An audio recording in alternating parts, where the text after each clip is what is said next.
শুভ নববর্ষ সকলকে। আমি জানি শুভ নববর্ষ পেরিয়ে গেছে। তাও এই যে চললাম মাসির বাড়ি শুভ নববর্ষ সেলিব্রেট করার জন্যে। আজ প্রায় অনেক মাস পর মাসির বাড়ি আসা।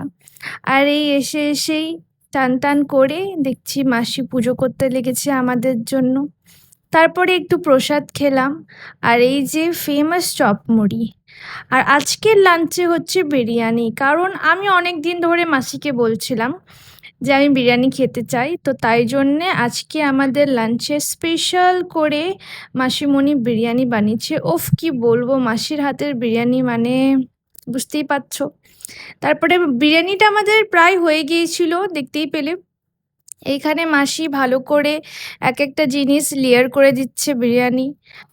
আর এখানে বিরিয়ানির এডিটিংটা করতে করতে আমার মুখে তো আবার জল চলে এসেছিলো, তোমরা তো বুঝতেই পারছো। বিরিয়ানিটা খুবই সুস্বাদু হয়েছিল। থ্যাংক ইউ মাসিমণি, তুমি তো ভিডিওটা দেখবে।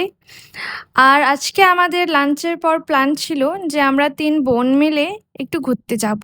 এখানকার বিখ্যাত মন্দির সাঁইথিয়ার নন্দস্তরিতলা, সেখানে যাওয়ার কথা।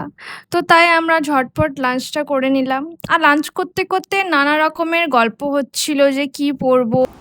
আর লাঞ্চের পর একটু আরাম করে আমরা চলে গিয়েছিলাম দিদুন বাড়ি। দিদুদেরকে একটু প্রণাম জানালাম, ওখানে একটুক্ষণ বসলাম, তারপরে বাড়ি ফিরলাম যে না চলে যায়, রেডি হতে হবে। আর সন্ধেবেলায় আজকে যাওয়ার সময় অনেকই ঘোটালা হয়েছিল, যেটা তোমরা নেক্সট ভিডিওতে দেখতে পাবে অটোওয়ালার সঙ্গে। আর লাঞ্চটা সারলাম আইসক্রিম খেয়ে। Bye bye.